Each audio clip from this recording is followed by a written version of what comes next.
ఈ విష ప్రచారం చేస్తున్న వారి పట్ల, ఈ పిచ్చి రాతలు పిచ్చి ప్రసారాలు చేస్తున్న వారి పట్ల నేను ఒక మాట సాధారణంగా మాట్లాడే పరిభాషలో ఒక మాట అంటే, ఒక లెజిస్లేటర్ నన్ను చూడకుండా, అతిథిని అనేది కూడా చూడకుండా, వారి ఆహ్వానం మేరకు నేను జూమ్లో ఉన్నానే విషయాన్ని కూడా చూడకుండా, ఈ రాష్ట్రంలో ఒక పార్టీకి, కీలకమైన పార్టీకి జనరల్ సెక్రటరీని కూడా చూడకుండా, ఒక ఉద్యమ నాయకుడిగా నా వ్యక్తిత్వాన్ని చూడకుండా, నా జీవితంలో ఎన్నడూ వినగూడని పదాన్ని get out from my debate అని 10 సార్లు గర్జించి అవమానపరిచిన తీరు నిజంగానే హృదయాన్ని కలిసివేసింది.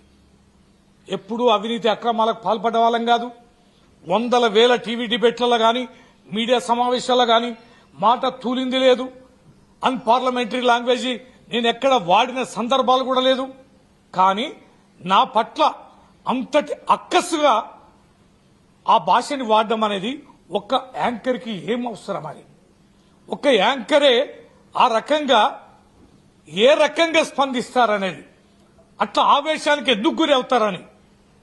నేనున్న స్థానం మీ అతిథిని కదా, అతిథి పట్ల ఈ రకంగా వ్యవహరించడం అనేది దుర్మార్గం కదా.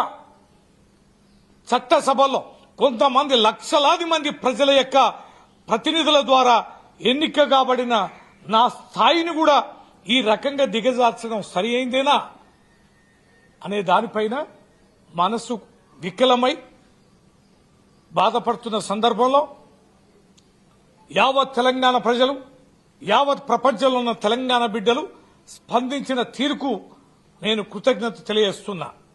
ఒక్క థాట్ పైకి వచ్చారు, ఏకఖండంగా ఈ రకంగా వ్యవహరించిన తీరుని ఖండించారు. మా పార్టీ ఈ ఛానల్ని నిషేధించారు.